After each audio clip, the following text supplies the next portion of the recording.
एक समय की बात है। एक घने जंगल में एक बारहसिंगा रहता था। वो बहुत ही घमंडी था। एक बार उसे तालाब में पानी पी रहा था और अब पानी पीते हुए अपनी परछाई देखी। वो अपनी सुंदर सींगों को देखकर बहुत ही खुश हुआ और अपनी पतली टांगों को देखकर बहुत ही दुखी हुआ और भगवान को कोसने लगा। एक बार कुछ शिकारी कुत्ते जंगल में आ गए और बारहसिंगा के पीछे पड़ गए।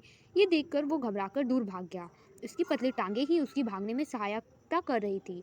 भागते भागते अचानक उसकी सींग टहनियों के बीच में फंस गई।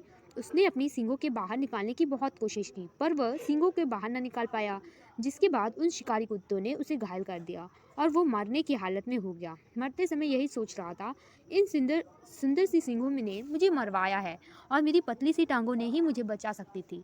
शिक्षा कोई भी चीज़ जो अपनी। एक समय की बात है। एक घने जंगल में एक बारहसिंगा रहता था। वो बहुत ही घमंडी था। एक बार उसे तालाब में पानी पी रहा था और अब पानी पीते हुए अपनी परछाई देखी।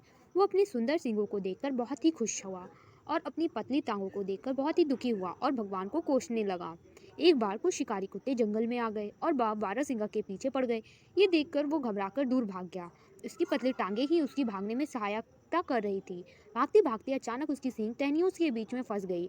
उसने अपनी सींगों के बाहर निकालने की बहुत कोशिश की, पर वह सींगों के बाहर न निकाल पाया, जिसके बाद उन शिकारी कुत्तों ने उसे घायल कर दिया और वो मरने की हालत में हो गया। मरते समय यही सोच रहा था, इन सुंदर सुंदर सी सींगों ने मुझे मरवाया है और मेरी पतली सी टांगों ने ही मुझे बचा सकती थी।